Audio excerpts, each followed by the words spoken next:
नाज़रीन, रेती में तेल जी वधंदड़ क़ीमतुनि खे टैक्सी ड्राइवरनि रद्द करे छॾियो आहे। उन हवाले सां रिपोर्ट करे रहियो आहे मोहम्मद ज़मा चाचड़।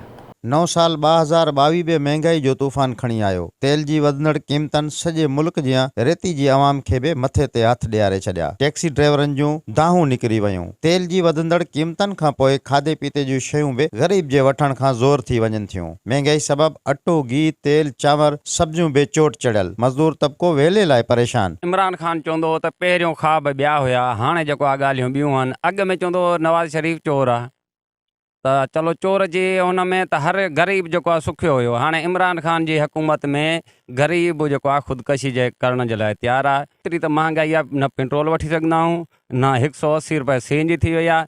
15 ॾींहं जेको आहे न, अॻे 6 महीने रेट चढ़ंदो हुयो, हाणे 15 ॾींहं साईं हिन हुकूमत हे हुकूमत आहे। पेट्रोल वधी वियो आहे, हर शइ वधी वई आहे। असां ग़रीबनि जी मज़ूरी न वधी आहे, काॾे कयूं, मरूं काॾे वञूं। घर जो ख़र्चो न पूरो थींदो आहे, अन्न महांगो थी वियो आहे, हर शइ महांगी थी वई आहे, वञूं काॾे। असां सां महिरबानी करे न हुकूमत। पेट्रोल महांगो थी वियो आहे, ईअं सम्झ आसमान ते वञी पहुतो आहे। ग़रीब माण्हू काॾे वञे। पेट्रोल हुयो नवाज़ शरीफ़ वक़्त में 66 रुपया, हाणे थी वियो आहे 140 रुपया। ऐं डीज़ल हुयो उन ॾींहंनि 76 रुपया, हाणे थी वियो आहे डीज़ल 140 रुपया। हेॾी वॾी महांगाई थी विया। इमरान चाहे तो मां आवाम जी खल। महंगाई जो समंदर टुटो आहे।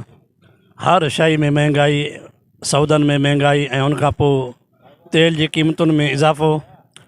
ग़रीब माण्हू लीटर तेल विझाए थो। कंहिं वक़्तु दौर हो नवाज़ शरीफ़ जो त 70 रुपए लीटर हो, हाणे 140 रुपए लीटर तेल बीठो आहे, 138 रुपए डीज़ल बीठो आहे। ग़रीब माण्हू काॾे वञे, आवाम परेशान आहे।